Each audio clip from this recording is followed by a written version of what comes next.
You know, guys, I was starting to wonder when I would make this video. And here I am, I'm making this video. Guys, welcome back to another video. Like I said in the intro, I was starting to wonder when I would make this video, and today is that day. So long story short, today so far has been pretty good. I was leaving the gym, I had a good workout, broke a sweat, did what I needed to do. And then on the way home, I noticed I'd gotten a refund for a riding lesson that I'd booked on my week off. I'm like, okay, that's suspicious, that's weird, what's that about? And then I got a second email from a riding instructor at the place I used to work at, and I have a full video right here on why I left. Apparently they found the video, they weren't happy about what I had to say. I'll show screenshots of the conversation we had in the emails on my way home. And basically they were trying to say that this was false accusations, that I am no longer allowed there and everything, and I don't remember what else off the top of my head she said. I just breezed through the email and was like, okay, whatever. I was looking for another place to write anyway. Whatever. Everything I said in this video was true. I witnessed it. I even thought about... Bitch, really? Anyways, I even thought about having video evidence of everything I said to back me up in that video and to keep me from getting into even more trouble that I knew I was probably getting myself into. I didn't film anything that I witnessed. I did film one thing that happened when I was there that I didn't like, and that was when they were trying to load a horse into a trailer with all their tack on, and were hitting the horse and trying to get the horse to go into the trailer forcefully. Again, I witnessed everything I mentioned in that video, and I still stand by what I said. I'm not sorry for it, but without further ado, I guess this is going to be part 2 to why I quit my job and why I will now not be returning to their stables. So the first thing I'm going to talk about for this video is the part 2 of why I quit my job, since they're all worked up about this last video I made explaining part 1 of it and the animal abuse that happened, which was true. The other things I didn't like that I didn't mention in that video with the job is I was promised that I would be hired full-time and it never happened. I was promised that I would be paid more and it didn't happen. I was told that I was a really, in nicer words, not a very good worker, and I didn't work hard enough, and I didn't seem like I wanted to be there. Those are the things I remember being told off the top of my head. And just, they always had they were trying to make up excuses, in my opinion, of why they wouldn't hire me full-time, and now I'm glad I left because of all the issues this has stirred up, which I don't care about. But that's the very quick snippet of part 2 as to why I quit. They were saying I wasn't a very good worker, that I was never to be found, that I was lazy, I guess, and I was like not doing the work hard enough. I was only being paid $80 a weekend. I'm not going to work my ass off for a job that only pays $80 a weekend. I don't give a shit that I'm hustling at working with horses. I don't care that it's an easy job and that anyone can do it and it's just animals. I don't give a shit. I was promised more, and I was treated as the low totem of the pole, which I knew I expected that. I mean, I was the new person. I knew I was going to be at the bottom of the heap. I expected to progress a lot more, and I didn't. But still, it's like, again, with that video I made, it's not like I said anything that wasn't true. I saw people hitting their horses with the lead ropes in the face. I saw people kick horses in the face when they were grazing during turnout and they didn't want them to graze while they were being turned out. Those are the top 2 things I remember off the top of my head that I saw. I did have to do sometimes most of the work by myself because everybody else would disappear. And yet, I was always being told, well, you're not working hard enough. What do you mean I'm not working hard enough? Half of the time, like, I don't know if I said in the last video, but there was days where I was the only one doing all the work, taking out all 40 or 50 plus water buckets that are 40 pounds each, and they get 2 water buckets each. I was the one changing and doing out most of the stalls because nobody else was around. I was the one who had to blow and sweep out the aisles. I did most of the work, and yet you're sitting here saying that I'm not doing my part.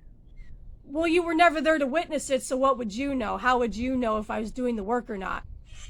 So that's the brief snippet that I have with the other reason why I quit, since they're gonna bring up this video might as well finish the story of talking about it. So now let's get into the email part of the... Onto the email that was brought up and everything. I've already said it a bunch of times. I'm really worked up about it, and I don't care. Like I said, I'm looking for another place to ride anyway. One, because I don't like their prices of the lessons for what people do. Literally, they're paying all this money just to trot around in an arena and not really do anything. I've seen that a couple of times. Again, I wish I'd filmed everything, but I knew that filming on people's properties is, quote, illegal. And there was the whole Mark Todd situation where he was like trying to sue for people spying on him and filming on their property without permission. So I wasn't going to do any of that shit and get into his situation. But still, it's like it just blows me away that they're trying to say this is all false accusations and shit. And the other issue I have, and if I do get another response from the person who sent me the emails, I will tell them this, and I'm going to say it in this video also. Like I said, I don't care if I call you out and run down your business. You did this to yourself by the animals being treated the way they were. I wouldn't have said it if it wasn't true. And at the school I go to, which I'm going to make a video about them as well, and why it's so hard to get through their program, and basically make a more educated based video about the program so people can watch it before they sign up for the program, to explain, well, these are the standards you have to meet in the time frame you have to do all the work, whatever. Basically like a open house kind of video of like, watch this video before you decide to go into this field. At the school we go to, or where I go to, what I mentioned in the video, you are not allowed in any way, shape, or form to treat the horses the way they did at this barn.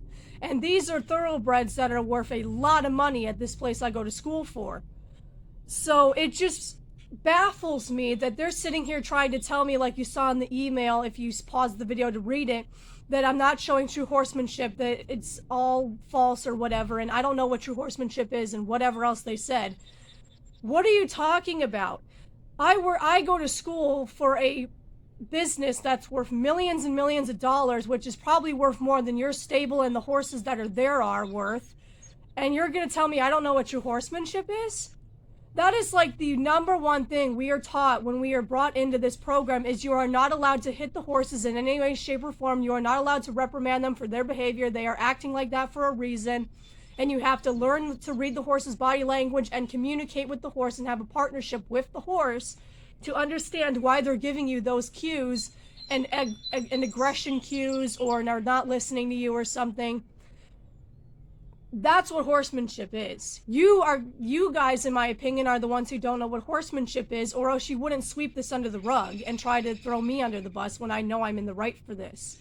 That is like the one thing we are not allowed to do. Like, one time I got frustrated with a horse and I hit them in the face with a grooming brush, and it wasn't even that hard. And the instructor was furious that I had done that and said, don't hit the horse. The horse is aggravated for a reason. You have to listen to his communicational skills with you to figure out why he's being that way with you, so you can learn how to avoid the issues in the future. We always got reprimanded for doing shit like that in school. We couldn't hit horses with the lead ropes if we wanted to. We definitely could never kick them in the face like I saw a couple of the workers doing. We couldn't force horses to go in trailers and hit them with whips and everything if we wanted to get them into a trailer. And we definitely could never tack a horse and put them in the trailer with tack on. That's another thing that we were talked about to never do. So the horse doesn't get spooked and the tack doesn't get caught on something in the trailer to cause an injury to the animal. It just baffles me that they have the nerve to sit here and say that I don't know what horsemanship is and just whatever. It just, I don't know, it just baffles me, you guys. I'm sorry. I know that I'm frazzled in this video. It just really took me aback a little bit that they had the nerve to say that. I knew it was going to happen at some point. I knew they were going to find the video at some point. But still, I'm like, really? Really? You're going to sit here and tell me that everything in that video wasn't true, even though I'm sure me and multiple people have witnessed it. At first, I thought it had to do with somebody that was there who I don't get along with, and maybe they had thrown me under the bus. And then I thought about it deeper, and that's when I realized, oh, the YouTube video. Pfft, whatever. I did tell them that I'm going to make the video private. Or no, I'm going to make the video private, but I'm definitely not going to take it down. Every Everybody has a right to freedom of speech and to state their own opinion, and that is what I did in that video. And again, if it wasn't illegal and if I knew I wasn't going to get into even deeper shit, I would have filmed everything that I talked about in that video and added it into the video for evidence. But I couldn't because I don't want to get sued. I don't have the money to be sued. I can't afford to be sued. I can't afford to ruin my reputation, but that's what happens with animal activists, unfortunately, when they speak out against things that are wrong. I will admit, I even talked about it briefly in my book that I published online, which I will link down below. Towards the end, I mentioned the stuff that was going on in my book, too. I'm not going to keep my mouth shut just to cover your guys' ass, and I wouldn't say something if it wasn't true. That's not who I am. And unfortunately, with me, when I speak out against abuse, I'm always the one who gets thrown under the rug. It happens all the time. So that's why I'm not even more upset about it than I already am, because this shit happens to me all the time and I'm used to it. But again, that's, I guess, how I'll end this video and this rant. Is I'm not going to take the video down. I am going to keep it private, but not forever. I have a right to my own opinion, and I still stand by what I said. This is like the part 2, I guess, to the story of what I talked about about a month ago with this whole video spew. And I don't care if I'm not allowed back on their property or if they put a restraining order against me. I don't care. Because again, even my mom knows about it, and even she's not mad at me because, like I said, it's freedom of speech. I had a right to my own opinion, and people were asking me why I quit, and this is the truth of why I quit. I have a right to my own opinions. Thank you guys so much for this lovely video. I'm a little disappointed that I have to continue searching for another place to ride. They did refund me the money to my credit card, which will show up in the next 15 days or towards the end of April, which is fine. I can use that money for other things to pay down my credit card and other bills I have to pay for. And again, it's not that big of a deal. I have credit cards to pay down. I have school to pay for. I probably wouldn't have time to ride anyway because of how busy I'm going to be with school and work and appointments and stuff. So I probably wasn't going to be riding there anymore anyway because I don't have the time to. So it's, to me, not that big of a deal if I'm not allowed back there. And I'm sure the girl I mentioned earlier in the video who doesn't like me is going to be thrilled that I'm not allowed back there. Whatever, I don't give a shit. This is why I need to be my own boss and why I need to have my own company and why I need to be in charge of things. Because if other people are in charge of me, I always get bit in the ass for piddly stupid shit that shouldn't matter, but it does. And why I should just do my own thing with horses, so that way it just, yeah, I'll be having a lot of liability because I'll be the owner and responsible of other people's horses with my own business that I might start if I move back to Ohio. But at the end of the day, I'm pretty sure that what I'll be doing is training my own horses and selling them. So the only person that'll be liable is me, and it'll be my fault, and it'll be my horses that I'm liable for, not somebody else's. So again, it is what it is. I'm not sorry for making the video previously. I wanted to just come on here really quickly and rant about what happened because it just really burned my ass that that's what they had to say. And it's not a big deal if I don't ride there anymore. I don't have the time or the money anyway, so it is what it is. So thank you guys so much for listening to what I had to say briefly. And I hope you guys stay tuned for the next one that I will be making eventually about the school and why it's so hard to get through the program and the expectations that are set there. And I want to say briefly in this video before I even post that video or even film it, again, it's all freedom of speech. It's my own opinion. I'm not trying to run the school into the ground. It's just my opinion, and it is the truth of how hard it is to get through that program and the expectations. This job just isn't for everyone, and that's why I'm going to make that video. I'm not trying to trash the school in any way. It's just my own opinion. But again, thank you guys so much for watching, and I will see you in the next video.